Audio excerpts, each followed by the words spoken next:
What's up, guys? This is Devin Jackson with Blue Chip Scouting. Today, I'm joined by Dante Collinelli of Blue Chip Scouting as well, who wrote a fantastic piece on Jordan Love on yesterday. Now, I want to talk to you about what was kind of the inspiration behind the piece and why you ultimately think Jordan Love should be a top trade piece on the trade market in the NFL. So Dante, first, what was kind of the inspiration behind the piece and what kind of made you to decide to write it?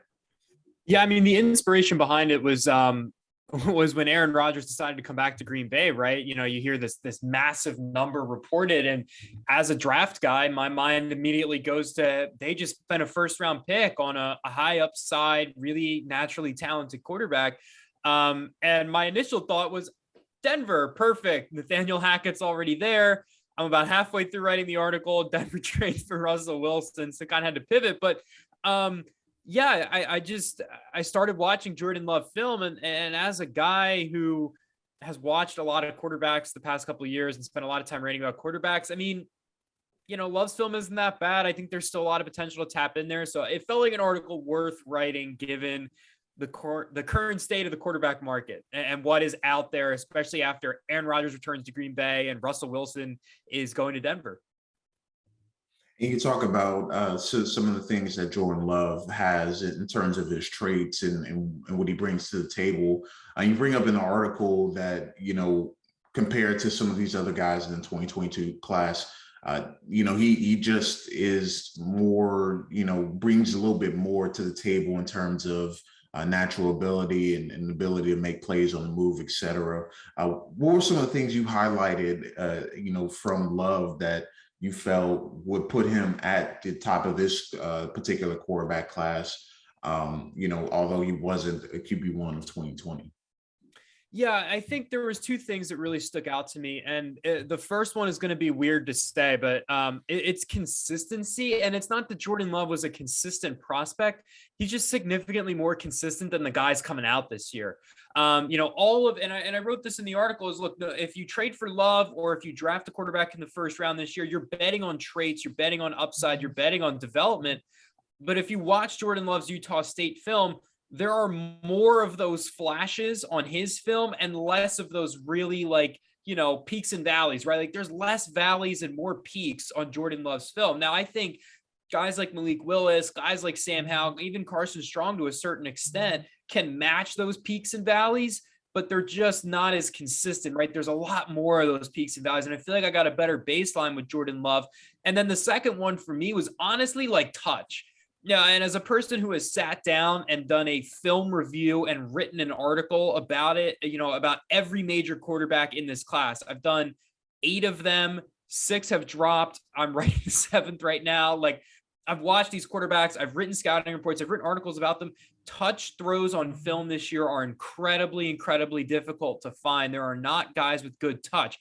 And I'm not saying that Jordan Love is, you know, Russell Wilson out here with, you know, dropping rainbow balls all the time, but like, his touches, there is an example that I posted in the article, and there's a bunch of them throughout his tape, right? Against LSU. It's a hell of a throw, right? He's moving out to his right. He just dots that ball over the top. There's nothing like that in Malik Willis's film. There's nothing like that in Sam Howell or Matt Corral's film.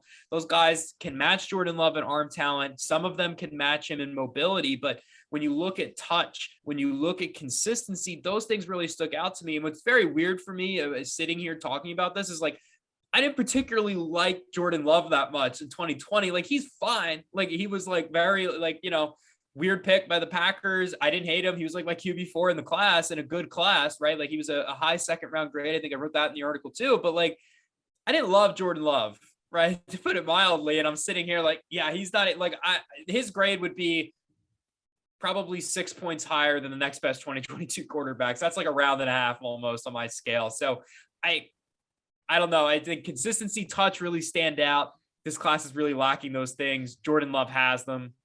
It's that simple, really. Yeah, and you talk about kind of the touch and consistency he brought on his college film compared to these quarterbacks, but you also took a look at him at the NFL level, and obviously his start against the Kansas City Chiefs earlier this season when Aaron Rodgers was out of the game. What did you see from that game in particular that led you to believe, you know, that he can be an asset to NFL team looking for a young quarterback. Yeah, I mean, look, the start wasn't pretty. I mean, they lost the game 13-7. It's not like they were overly explosive. You could tell they were running with a simplified game plan. There are concerns in Jordan Love's game, and I wrote this a couple of times in the article. Like, I don't think he's some franchise savior. I think he's the best of a lot of bad options.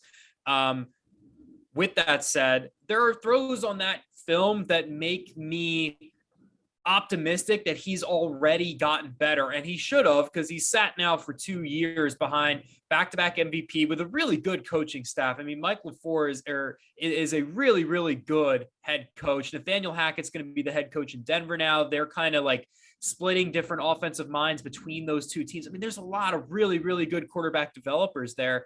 So, again, like the off-platform throw, the first one to Randall Cobb, I mean, that's just pure athleticism, pure arm talent. I think maybe Willis and Corral are probably the only guys making that throw in this class.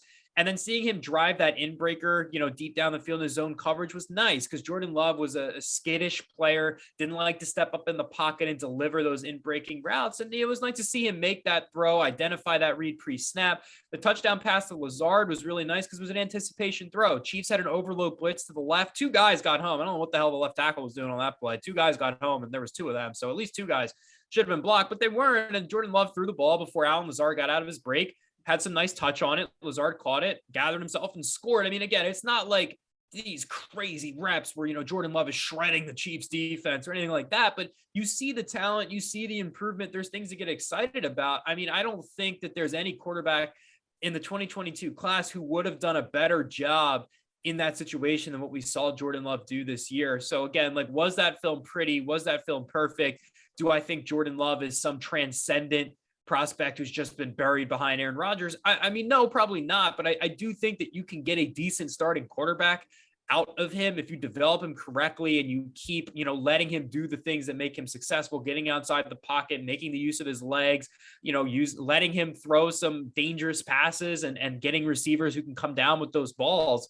I think that you already see that improvement with the class coming up. I'm betting on that improvement. Again, it's a small sample size. So you know what, maybe if Jordan Love started 3-4 games, my opinion would be different, but based on the film that I have, I think he's gotten a little bit better, and I'm not really confident in the 2022 quarterbacks class ability to do that if I already see it in Jordan Love.